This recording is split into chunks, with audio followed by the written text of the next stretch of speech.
celebration was grand. The people sang, danced, and cheered.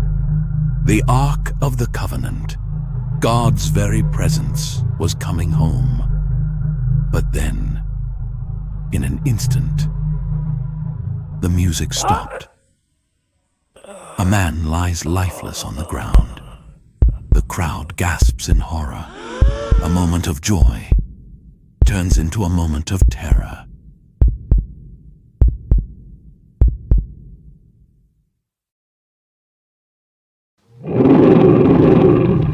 Subscribe.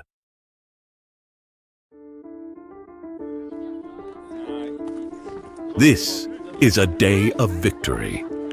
King David and the people of Israel are bringing the Ark of the Covenant, the most sacred object in their faith, back to Jerusalem. This golden chest, crafted according to God's exact instructions, is no ordinary box. It holds the stone tablets of the Ten Commandments, a jar of manna, and Aaron's rod. But more than that, it represents God's very presence among His people. To ensure a smooth journey, the ark is placed on a new ox-drawn cart, and two men, Uzzah and Ahio, are given the great responsibility of walking alongside it. And then, it happened. The oxen trip, the cart shook, the ark shifts. In an instant, Uzzah falls to the ground, lifeless. The crowd's joy turns to silence. In shock, people whisper, "Back away!" One moment, he was protecting the ark. The next, he was gone, struck dead by God Himself. But why? David is shaken. The celebration halts.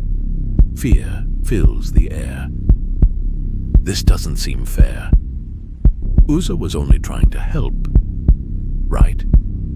David thinks to himself. But here's what many didn't realize. God had already given clear instructions.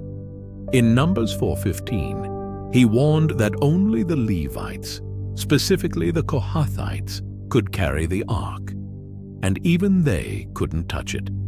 If they did, they would die. The ark was never meant to be placed on a cart. It was to be carried on poles by priests.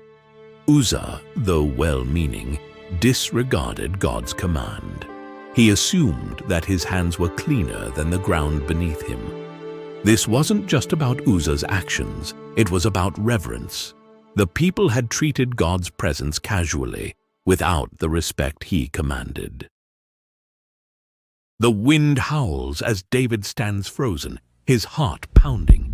He has seen it with his own eyes, the raw, untamed holiness of God.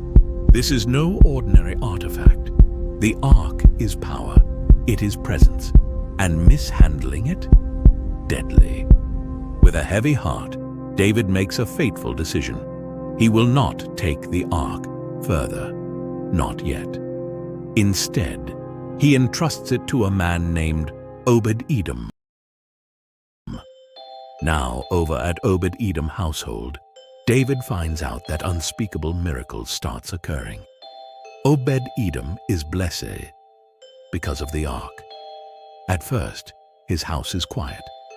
Then, crops flourish, livestock multiply, laughter fills the air. A divine blessing pours over his home like never before. Word spreads like wildfire. The ark has not brought destruction. It has unleashed heaven's favor. Obed-Edom rolls in joyous splendor. The ark has blessed him beyond measure. Now, King David sees as the ark has brought heaven's favor on Obed-Edom. He is now determined, resolute. This time, he will do it right. The priests move in perfect sync, lifting the ark as commanded. Every step is taken with reverence. Music swells. The people rejoice. And finally, Jerusalem erupts in celebration. The ark has arrived. Victory, restoration, the presence of God, dwelling among His people once more. This story is a powerful reminder of who God is. He is loving but also holy. He wants us to approach Him with reverence and obedience.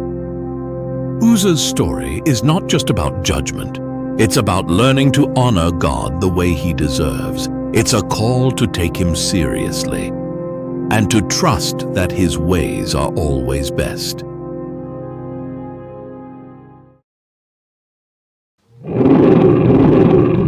Subscribe